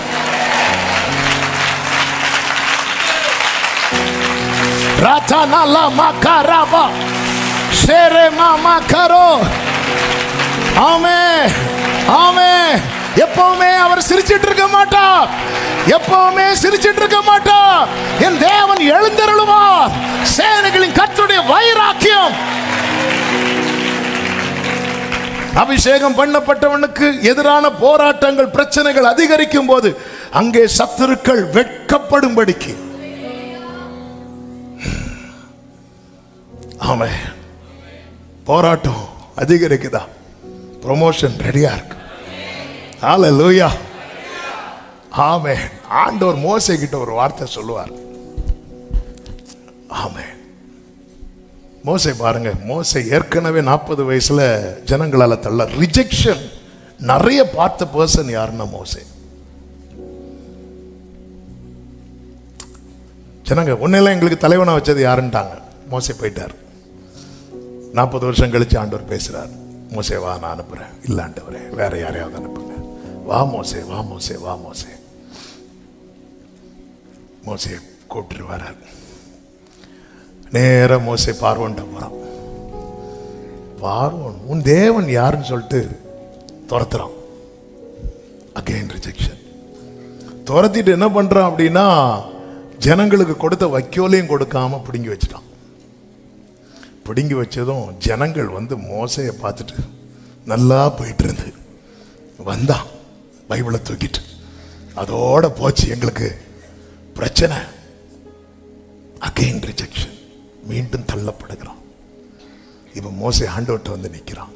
ஆண்டவரே, யாத்திராகமம் 6வது அதிகாரம் அதனுடைய 12வது வசனத்துல மோசே கர்த்தருடைய சன்னிதானத்தில் நின்று, இஸ்ரவேல் புத்திரரே எனக்கு செவி கொடுக்கவில்லை, பார்வோன் எனக்கு எப்படி செவி கொடுப்பா? நான் விருத்த சேதனம் இல்லாத உதடுகள் உள்ளவன் அப்படிங்கிறான். விருத்த சேதனம் இல்லாத உதடுகள் உள்ளவன் என்று சொல்லுகிறான் என்றால் அங்க அவன் என்ன சொல்றான்? ஆண்டவர், இதுக்கு நான் சரியான பர்சன் கிடையாதுப்பா. என் ஜனங்களே எனக்கு செவி கொடுக்கல. நீங்க அழைப்பெல்லாம் பெருசா இருக்கு. நல்ல கவனிங்க. நம்முடைய வாழ்க்கையில் இந்த இப்படிப்பட்ட ரிஜெக்ஷன் வரும்போது நமக்குள்ள ஒரு காம்ப்ளெக்ஸ் வந்துடும். என்ன தெரியுமா? எனக்கு கிருபை கிடையாது, எனக்கு திறமை கிடையாது, நான் அதுக்கான பர்சன் கிடையாது, எனக்கு அந்த தாளந்தெல்லாம் கிடையாது, என்னால் அதெல்லாம் முடியாது. ஏன்னா அவ்வளோ அவ்வளோ பார்வோன் தள்ளுறான், எதிரி தள்ளுறான். எதிரி தள்ளினாலும் ஜனங்க வந்து சப்போர்ட் பண்ணணும்ல. பரவாயில்ல மோசே, ஜனங்களும் வந்து நிற்கிறாங்க. அதுக்கு முந்தின வசனத்தை பார்த்தீங்கன்னா தெரியும். 11வது வசனத்தை பாருங்கள். 6:11. நீ எகிப்தின் ராஜாவாகிய பார்வோனிடத்தில் போய் அவன் 10வது வசனம். 10வது வசனம். கர்த்தர் மோசேயை நோக்கி 9 வாசிங்க. இந்த பிரகாரமாக மோசே இஸ்ரவேல் புத்திரருக்கு சொன்னான், அவர்களோ மனமடி. மோசேக்கு செவி கொடாமற் போயிட்டாங்க, காது கொடுக்கவே இல்லை. இப்பதான் மோசே சொல்றாரு, ஆண்டவர் நான் விருத்த சேதனம் இல்லாத ஒரு நாள் சொல்லி எனக்கு அந்த கிருபையெல்லாம் கிடையாதுப்பா. ஆரோன் சொன்னா கூட கேட்பாங்க, எனக்கு அந்த கிருபையெல்லாம் நல்லா புரிந்து கொள்ள அழைத்தவர் கர்த்தர். உலகம் ஒன்று தள்ளுறதை வைத்து கிருபை தருகிறவர் அல்ல. இது தேவனுடைய தீர்மானம். உன்னை நான் பெயர் சொல்லி அழைத்து அறிந்திருக்கிறேன், நீ என்னுடையவன். நம்ம பல நேரத்தில் நம்முடைய வாழ்க்கையில் இப்படிப்பட்ட ரிஜெக்ஷன்ஸ் எல்லாம் வரும்போது நம்மளே டிசைட் பண்ணிடுறோம், இல்ல இல்ல. 6 கடைசியில மோசே மீண்டும் சொல்லுகிறான், ஆண்டவரே நான் விருத்த சேதன இல்லாத உதடுகள் உள்ளவன், பார்வோன் எனக்கு இப்படி சொன்னது ஆண்டவருக்கு என்ன வந்திருக்குன்னு நினைக்கிறீங்க? கோபம் வந்துடும். கோபம் வந்தது அடுத்து என்ன சொல்றாரு பாருங்க. 7:1 வாசிங்க. கர்த்தர் மோசேயை நோக்கி, பார், உன்னை நான் பார்வோனுக்கு தேவனாக்கினேன். க்ளோரி. இது ஆண்டவருடைய கோபம். என்ன பார்வோன் இப்ப உன்னை துரத்துறான்ல, நாளைக்கு நீ என்ன சொல்றிய அதை செய்வான் பாரு. நீ கையசை மோசே, நீ கையசை மோசே. மோசே கையசைக்கிறான். பார்வோன் மந்திரவாதிகள் வந்து என்ன சொல்றாங்க தெரியுமா? தேவனுடைய விரல். இது கிழவனுடைய விரல் அல்ல, தேவனுடைய விரல். உன்னை நான் இன்றைய தினம் பார்வோனுக்கு தேவனாக்கினேன். மந்திரவாதிக்கு ஐயோ எங்களுக்கு முடியாது, அது 80 வயசு கிழமை. இல்ல இல்ல, அது தேவனுடைய விரல். அந்த விரலை சாதாரணமா இடப்படாதீங்க, அந்த கையை சாதாரணமா இடப்படாதீங்க, அவங்க செபத்தை சாதாரணமா இடப்படாதீங்க. இதான் தேவனுடைய கோபம், சேனைகளின் கர்த்தருடைய வைராக்கியம். இதுக்கு மேல ஒருத்தன் தள்ளப்பட முடியாது. இதுக்கு முன்னாடி ஒவ்வொருத்தரா தள்ளிட்டு இருந்தாங்க, இப்ப மொத்தமா இல்லப்பா. ஆண்டவரே என்னையா தேடி, இதுக்கு மேல ஒருத்தனை தள்ள முடியாது, இதுக்கு மேல ஒருத்தனை ரிஜெக்ட் பண்ண முடியாது. எப்பக்கமும் நெருக்கப்பட்டு தாவீது சொல்றார், அநேகருக்கு நான் ஒரு புதுமையை போலானே. ஆமென். அந்த 5வது அதிகாரத்தில் நீங்க பாத்தீங்கன்னா பார்வோன்ட்ட போய் ஜனங்கள் எல்லாம் முறையிடுறாங்க. முறையிட்டு பார்வோன் ஓடுங்க ஓடுங்க, உங்களுக்கு எல்லாம் ஒன்றும் கிடையாது அப்படி சொல்லி விரட்டும் போது அவங்க நேரம் வராங்க பாருங்க. 20வது வசனத்துல, அவர்கள் பார்வோனுடைய சமூகத்தை விட்டு புறப்படுகையில் வழியில நின்ற மோசேக்கும் ஆரோனுக்கு எதிர்பட்டு அவர்களை நோக்கி, நீங்கள் பார்வோனின் கண்களுக்கு முன்பாக எங்கள் வாசனையை கெடுத்து எங்களை கொல்லும்படி அவர்கள் கையிலே பட்டயத்தை கொடுத்தது நிமித்தம் கர்த்தர் உங்களை நியாயம் தீர்ப்பாராக. அவ்வளவு பிரச்சனைக்கும் காரணம் நீதான் சொல்லிட்டு போனதும் மோசே கர்த்தரிடத்தில் திரும்பி, ஆண்டவரே, ஏன் ஆண்டவரே என்னை அனுப்பினீர், ஏன் ஆண்டவரே என்னை அனுப்பினீர். ஆமென். நான் விருத்த சேதனை இல்லாத ஆண்டவரே, நான் இதுக்கெல்லாம் தகுதி கிடையாது ஆண்டவரே, நான் இதுக்கெல்லாம் தகுதி கிடையாது ஆண்டவரே, என்னையே ஆண்டவரே அனுப்புனீங்க. பார், ஆண்டவருடைய கோபம். ஒரு சும்மா அப்படியே சிங்காசனத்தில் உட்கார்ந்து சிரிச்சிட்டு இருக்கிறவர் இல்ல. ஆமென். ஹல்லேலூயா. நான் அவன் தேவனாக்கிட்டேன் அப்படின்றார். நீ சொல்லு, அவன் செய்வான். நீ சொல்லு, அவன் செய்வான். ஆமென். அவன் உன்கிட்ட வந்து ஜெபிக்க கேட்பான் பாரு. அவன் முன்னாடி வந்து கை கோப்பி நிற்பான் பாரு. அவன் முன்னாடி வந்து பணிவான் பாரு. ஆண்டவரே, என்னையா நான் விருத்த சேதனை, நீ ஆக்ஷன், நீ கை காட்டு. ஆரோன் பேசுவான், நீ இப்ப கை காட்டு மோசே, உன்னை நான் தேவன் ஆக்கிட்டேன். ஆமாம். நேற்று வர பார்வன் இப்படி கை காட்டி இப்படினால உன்னை பா அப்படின்னால இப்ப நீ கை காட்டு மோசே. ஆண்டவர், நான் கை காட்டினா என்ன சொல்றாங்க கேளு. என்ன ஆண்டவரை சொல்ல வராங்க? தேவனுடைய விரல். நான் நம்புறேன், மோசே கையை உயர்த்தும் போது கர்த்தரும் கையை உயர்த்துறான்.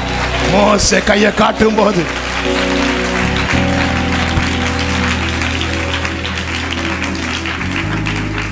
சேனைகளின் கர்த்தரின் வைராக்கியம். இதுக்கு மேல ஒரு மனுஷன் ஈனப்படுத்தப்பட முடியாது. இதுக்கு மேல ஒரு மனுஷன் இனி அவமானப்படுத்தப்பட முடியாது. தேவனோ அவரை எல்லாவற்றுக்கும் மேலாக உங்க வாழ்க்கையில இப்படிப்பட்ட தள்ளப்படுகிற, புறக்கணிக்கப்படுகிற நிலைமை வரும்போது புரிந்து கொள்ளுங்கள், கர்த்தர் எனக்கு ஒரு ப்ரமோஷனை. எத்தனை பேர் எனக்கான தீர்க்க தரிசன வார்த்தை என்று எண்ணுகிறீர்கள்? எஸ் எஸ் எஸ், பிரைஸ் பண்ணுங்க, பிரைஸ் பண்ணுங்க. உரமா கலமா தனரா சென்டனரே. உங்க வாழ்க்கையில இதுக்கு மேல உங்களை யாரும் glory glory hallelujah. என்னையா தேடினி உம்மை மறந்தவோ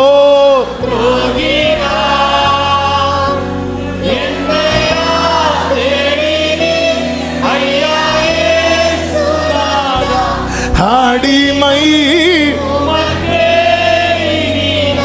Thank you Holy Spirit, thank you Holy Spirit. அவருடைய கோபம் பற்றி எரியும்.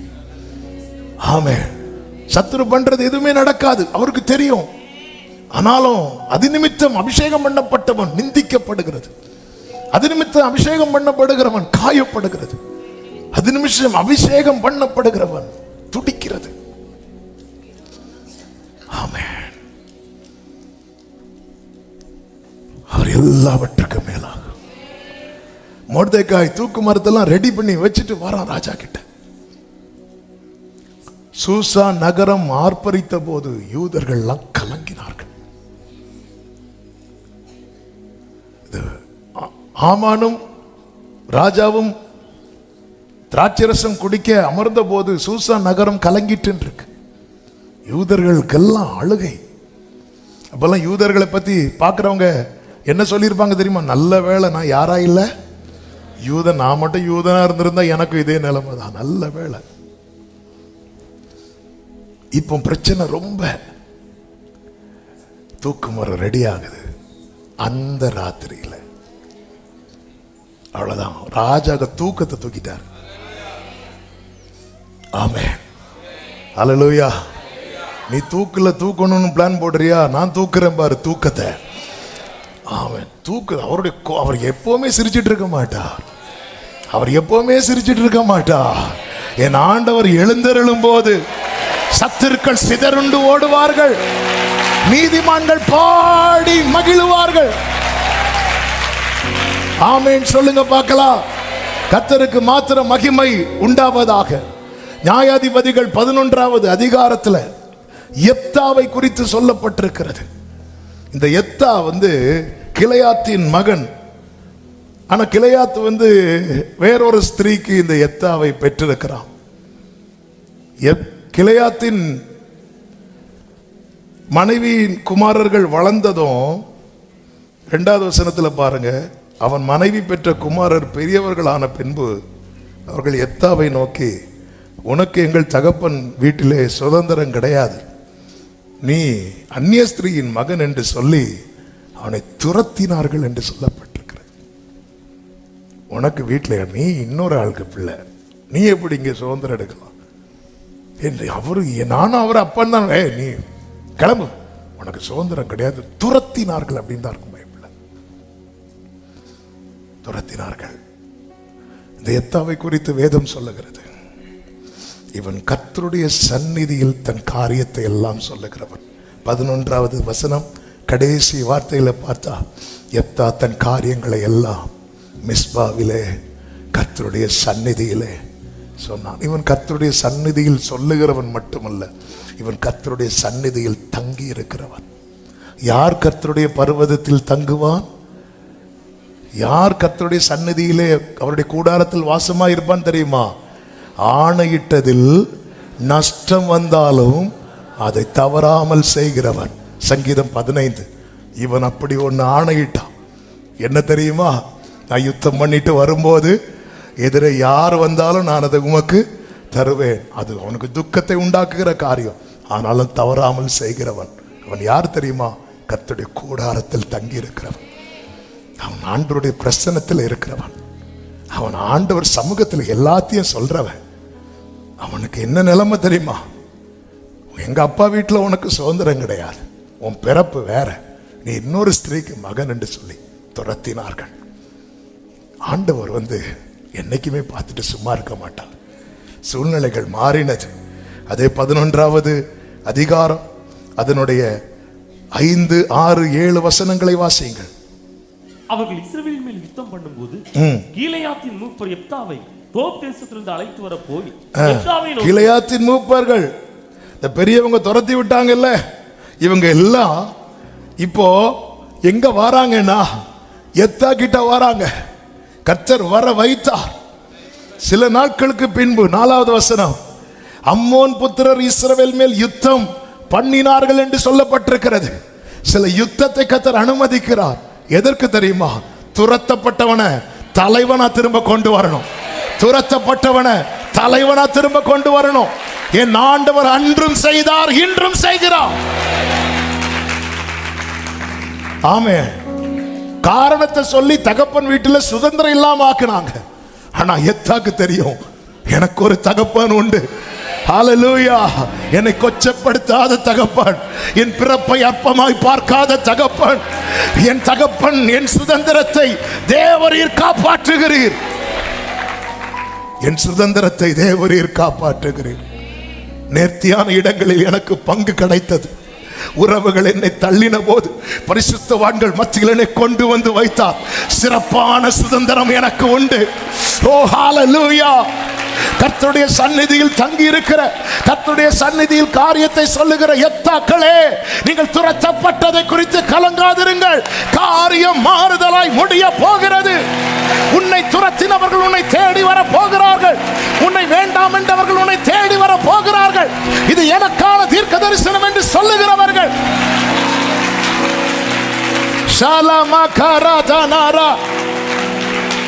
கீலேயாத்தின் மூப்பர்கள் எப்தாவை தோப் தேசத்திலிருந்து அழைத்து வர போய் எப்தாவை நோக்கி, நீ வந்து நாங்கள் அம்மோன் புத்திரரோடு யுத்தம் பண்ண எங்கள் சேனாபதியா இருக்க வேண்டும்.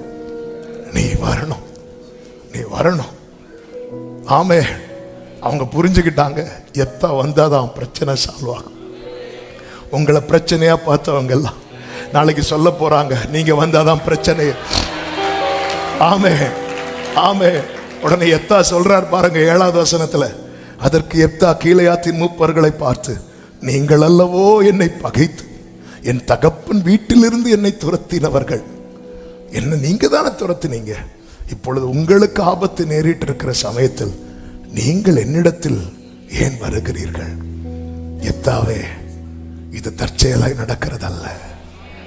நீ துரத்தப்பட்ட போது ஒருத்தர் பார்த்துட்டே இருந்தா. அந்த வீட்டில் தான் நீ வளர்ந்த, அது வரைக்கும் பிரச்சனை இல்லை. உண்மையிலே அந்த எத்தா வேண்டானா பிறந்ததுமே தூக்கி எறிய வேண்டியது. சொத்துல சுதந்திரம்னு வரும்போது காரணம் காட்டி நீ வேறொரு ஸ்திரீக்கு பிள்ளை, உனக்கு துரத்தினார்கள். எவ்வளவு வலியில போயிருப்பான், எவ்வளவு வேதனையில போயிருப்பான். வேதம் என்ன சொல்லுகிறது தெரியுமா? 11வது வசனம். அப்பொழுது எப்தா கீலேயாத்தின் மூப்பரோட கூட போனான். ஜனங்கள் அவனை, பரஸ்திரீக்கு பிறந்தவன் சொல்லி துரத்தப்பட்டவனை, தங்கள் மேல் தலைவனும் சேனாபதியுமாக வைத்தார்கள். எப்தா தன் காரியங்களை எல்லாம் மிஸ்பாவிலே கர்த்தருடைய சந்நிதியிலே. உங்க ஜெபம்லாம் கேட்கப்பிள்ளை நினைச்சிட்டு இருக்கிறீங்களா? இந்த எப்தா துரத்தப்படுறதுக்கு முன்னாடி வர இந்த வார்த்தையை எவ்வளவு நாள் கேட்டிருப்பாரு தெரியுமா? ஆமா, அவன் இன்னொரு ஸ்திரீக்கு பிள்ளை, கேட்டு கேட்டு வளர்ந்தான். இவ தகப்பனுடைய சுதந்திரம்னு வரும்போது இதுக்கு மேல அவனை வச்சிருக்க கூடாது. துரத்தப்பட்டான். ஆமென். உன்னுடைய முந்தின காலம் ஆண்டவரே, மோசேயை போல தள்ளப்பட்ட, எத்தாவை போல துரத்தப்பட்ட மோசே எங்க வந்து சொல்றான் பாத்தீங்களா? ஆரோன்ட்ட வந்து சொல்லல, நான் விருத்த சேதனம் இல்லாத உதடுகள் உள்ளவன் என்று. ஆண்டவர்கிட்ட தான் வரான். அப்பா என்ன பாருங்க ஆண்டவரே. தன் காரியத்தை எல்லாம் கர்த்தருடைய சந்நிதியில் நீங்க பல நாட்களா சொல்லிட்டு இருக்கிறீங்க. இதெல்லாம் கண்டு காணாதவர் போல இருக்கிறார் நினைச்சிட்டு இருக்கிறீங்களா? இல்ல. அவர் நகைத்தார், அவர் இகழ்ந்தார், அவர் அப்படியே விட்டுற மாட்டார். அவர் கோபத்தில் எழுந்தருளுவார். சேனைகளின் கர்த்தருடைய வைராக்கியம் இதை செய்யும். ஆமென். நான் விசுவாசித்திருக்கிறவர் இன்னார் என்பதை அறிவேன். நான் விசுவாசித்திருக்கிறவர் இன்னார் என்பதை அறிந்திருக்கிறேன். நான் விசுவாசித்திருக்கிறவர் இன்னார் என்பதை நான் அறிந்திருக்கிறேன். அவர் என்னை விட்டு விட மாட்டார். என்னை எழும்ப பண்ணும். நான் எழும்ப என் வாழ்வை ஈடிக்கும்.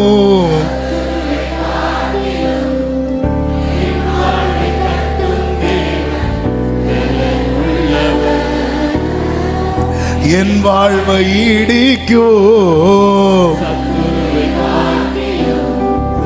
என் வாழ்வை கட்டும் தேவன் பலமுள்ளவர். கைகளை உயர்த்தி சத்துரு இடிக்க. ஆமென்.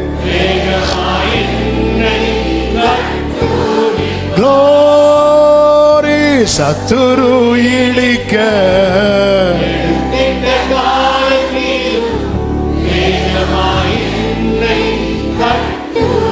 நீங்க எது நிமித்தம் புறக்கணிக்கப்பட்டீர்கள், எது நிமித்தம் அசட்டை பண்ணப்பட்டீர்கள், எது நிமித்தம் இந்த துக்கம், எது நிமித்தம் இந்த பாடு, இதையெல்லாம் பார்க்கிற ஒருவர் இருக்கிறார்.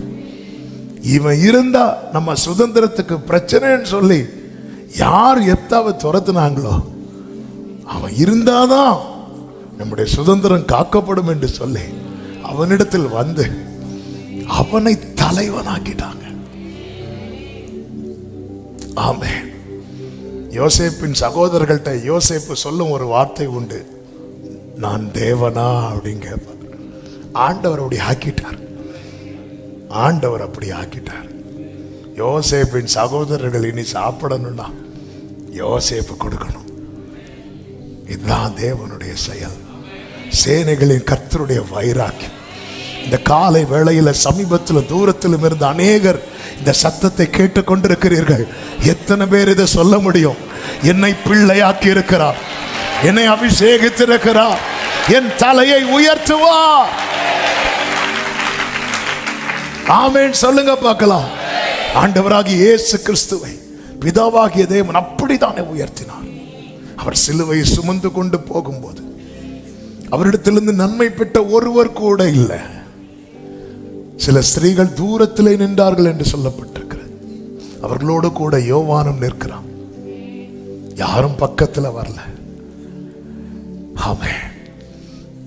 சுற்றிலும் இருக்கிறவர்கள் நிந்தை, சுற்றிலும் இருக்கிறவர்களின் பரியாசம், இது நடுவிலே அவர் சிலுவையிலே அறையப்பட்டு தூக்கப்பட்டார். எல்லாரும் பரியாசம் பண்ணிக்கொண்டு என்ன சொல்லி பரியாசம் பண்ணினார்கள் தெரியுமா? யூதருக்கு ராஜாவாமே, ராஜாவாமே. ஆமே.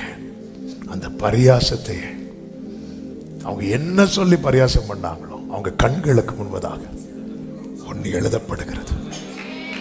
அத்தனை பேர் பரியாசம் பண்ணிட்டு இருக்கும் போது அது அப்படியே அவருடைய தலைக்கு மேல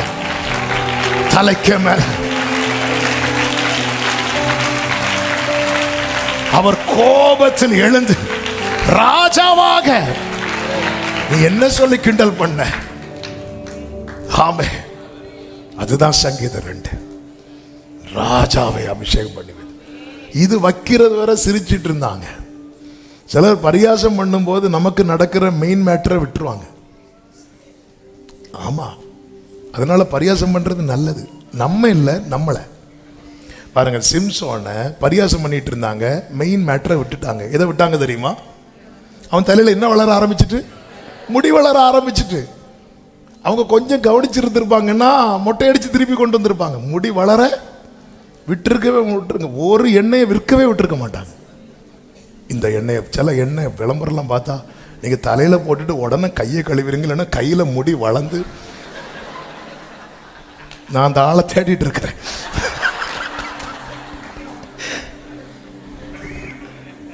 கையிலெல்லாம் முடி வளர்ந்து அப்புறம் கை தெரியாம. சிம்சோனுக்கு பைபிள்ல வேர்ட் பை வேர்டை நீங்க டேஸ்ட் பண்ண ஆரம்பிக்கணும். முடி கொஞ்சம் கொஞ்சம் வளர ஆரம்பிச்சது. இவங்க எல்லாம் பரியாசம் பண்றதுல ரொம்ப பிஸி ஆயிட்டாங்க. போஸ்ட் போடுறதுல, அவனை பத்தி இப்போ டைப் பண்றது 4 விட்டு அதுல கேப்ல முடி வளர இருந்துட்டு இவங்க அதை கவனிச்சிருப்பாங்கன்னா அதனால பார்த்தீங்களா, அதான் அவர் இகழுவார். ஆமே. அவன் தடுமாறதை பார்த்து சத்துரு இகழும் போது இவனுக்கு உண்மையில இங்க குருடர்கள் யாருன்னு நினைக்கிறீங்க? சிம்சோன் கண்ணை இவங்க குத்தும் போது ஆண்டவர் அவங்க கண்ணை குத்திட்டாரு. அவங்களுக்கு என்ன தெரியல தெரியுமா? முடி வளர்றது தெரியல. இவங்க எழுதும் போதே தடுத்து இருக்கலாம்ல. இவங்கெல்லாம் எதுல பிஸி ஆயிட்டாங்க தெரியுமா? அவரை பரியாசம் பண்றதுல பிஸி ஆயிட்டாங்க. ஆமென். எழுதி தலை மேல வச்சதுக்கு அப்புறம் இத கலத்த முடியாது.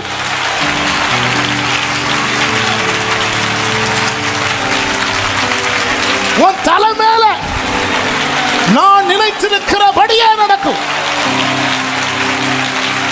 நான் நிர்ணயித்தபடியே நிலை நிற்கும்.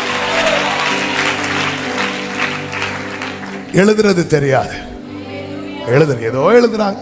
இவங்க எதுல ரொம்ப பிஸி ஆயிட்டாங்க தெரியுமா? அவருடைய வஸ்திரத்தை பங்கு போடல. அவர் வேற காரியத்துல ரொம்ப பிஸியாக்கி விட்டுருவார். இங்க எல்லாம் ரெடி பண்ணிட்டு இருப்பார். ஹல்லேலூயா. என் ஆண்டவர் நல்லவர். பிலாத்து கிட்ட போறாங்க, போய் சொல்றாங்க அப்படி எழுதாதீங்க. அவன் அப்படி சொன்னான்னு எழுதுங்க. பிலாத்து சொன்னார், எழுதுனது இது பிலாத்து எழுதுனதல்ல, இது ஏற்கனவே எழுதுனது. சீயோனிலே என் ராஜாவை அபிஷேகம் பண்ணி வைத்து அவருடைய கோபம், அவருடைய வைராக்கியம் இதை செய்தது. எத்தனை பேர் நம்புறீங்க? ஆமே. என்ன அவர் பிள்ளையாக்கினது, அது அவ்வளவு பெரிய, அவ்வளவு நேசம் என் மேல. அந்த அன்பின் கடல், அன்பின் கடல், அன்பின் உருவு, அவ்வளவு லவ் என் மேல என்ன பிள்ளையாக்கி இருக்கிறார். எனக்கு விரோதமாய் ராஜ்யங்கள், ஜனங்கள், ராஜாக்கள் எழும்பி விருதா காரியத்தை சிந்திக்கும் போது ஆண்டவர் அவர்களை பார்த்து இகழுவார். அப்படியே விட்டுற மாட்டார். அவர் கோபத்தில் எழும். அவருக்கு கோபம் வந்துட்டு. ஆமென். ஹல்லேலூயா. சேனைகளின் கர்த்தரின் வைராக்கியம் அப்பா சமூகத்தில் உங்க காரியத்தெல்லாம் சொல்லுங்க. காத்திருங்க. துரத்தினவர்கள் தேடி வருவார்கள். தள்ளப்பட்டவர்கள், இந்த மோசைக்கு ஜனங்கள் செவி கொடுக்கல இல்ல, ஆனா ஆசரிப்பு கூடாரம் எப்படி கட்டப்பட்டது தெரியுமா? மோசை என்ன சொல்றாரோ அப்படியே ஜனங்க செய்யறாங்க. காலம் மாறும், காரியம் மாறுதலாய் முடியும்.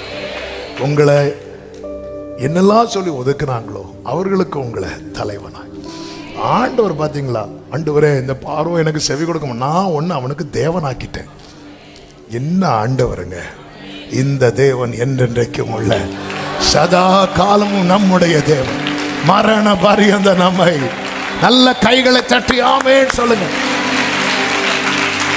எல்லாரும் அப்படி எழுந்து நின்று ஒரு பாடலை, அவமானம் அடைவதில்லை அப்பா நான் உமது பிள்ளை என்று சொல்லி எல்லாரும் சேர்ந்து கைகளை தட்டி பாடி, உம்மைத்தான் நான் பார்க்கிறேன் பிரகாசம். எழுப்பிட்டீங்களா? எழுப்பி நின்னவங்க ஒரு 2 நிமிஷம் கண்களை மூடி கைகளை வானத்துக்கு நேராக உயர்த்தி,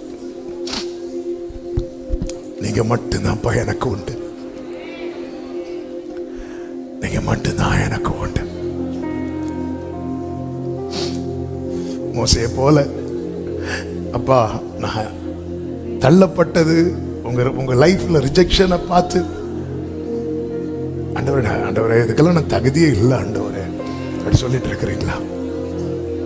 எத்தாவை போல அந்த சுதந்திரம் வரும்போது துரத்தப்பட்டு இருக்கிறீங்களா? எல்லாத்தையும் கர்த்தர் பார்க்கிறார். அப்பா சந்நிதியில நான் உங்களை நம்புறேன்ப்பா. இன்னும் நீங்க எவ்வளவு அன்பு பாராட்டி பிள்ளையாக்கி இருக்கிறீங்க. எனக்கு செய்ய வேண்டியதை நீங்க செய்வீங்கப்பா. நான் உங்க பிள்ளைப்பா, அவமானம் அடைவதில்லை அப்பா நான் உமது பிள்ளை.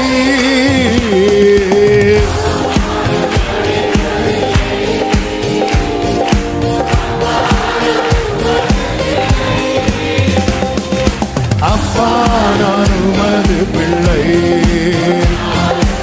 அவமானம் அடைவதில்லை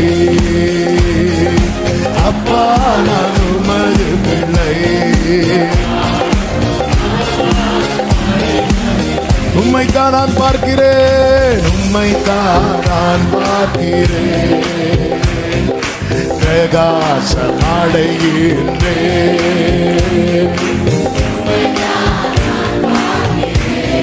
ஆமென்.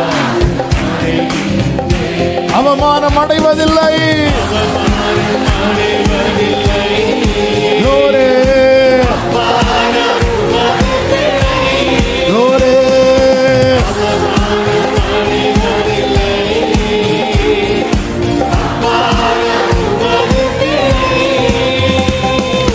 அப்பா நான் உமது பிள்ளை.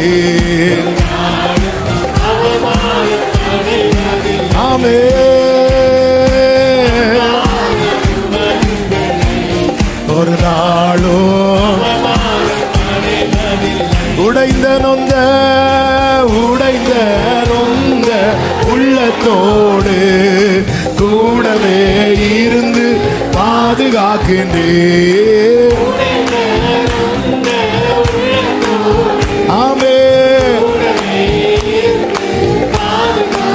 ஆமென். அநேக துன்பங்கள் சேர்ந்து வந்தாலோ ஹல்லேலூயா அனைத்தினின்றும் நீர் விடுவிக்கின்றீர். அவமானம் அடைவதில்லை, அவமானம் அடைவதில்லை அப்பா. glory உடரமா சத்தன மக்களரோ. ஆமென். அப்பா நான் உமது பிள்ளை, ஒரு நாளும் அவமானம். ஆமென். அப்பா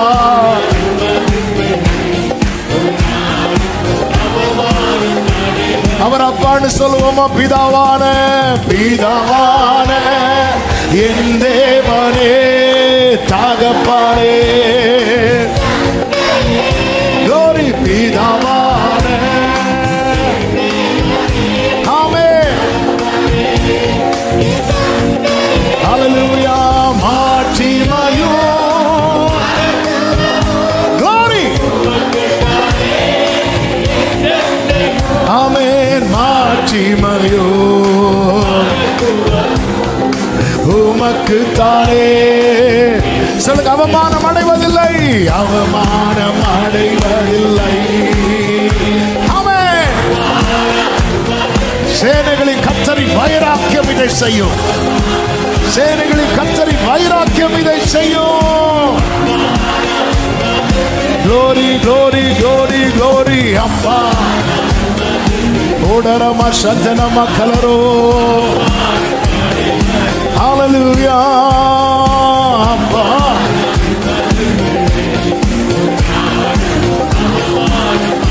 நல்ல கரங்களை தட்டி தேவனுக்கு மகிமை. கர்த்தரின் தலையை எண்ணெயால் அபிஷேகம் பண்ணி பாத்திரம் நிரம்பி வழியே செய்வார். Thank you Father. Thank you Jesus. Hallelujah. Hallelujah. Amen. Amen. Hallelujah. Amen. வலது கரத்தை வானத்துக்கு நேராக உயர்த்தி இடது கரத்தை இதயத்தில் வைத்து அவமானம் ஆமென்.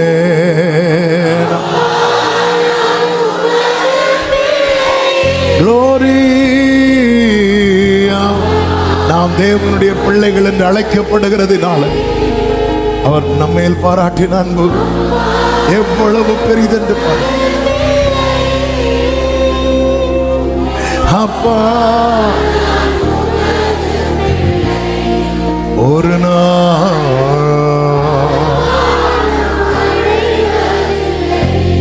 நன்றி தகப்பனே. பரிசுத்த பிதாவே, நல்ல தகப்பனே, நன்றி நிறைந்த இருதயத்தோடு நாங்கள் துதிக்கிறோம், ஸ்தோத்திரிக்கிறோம்.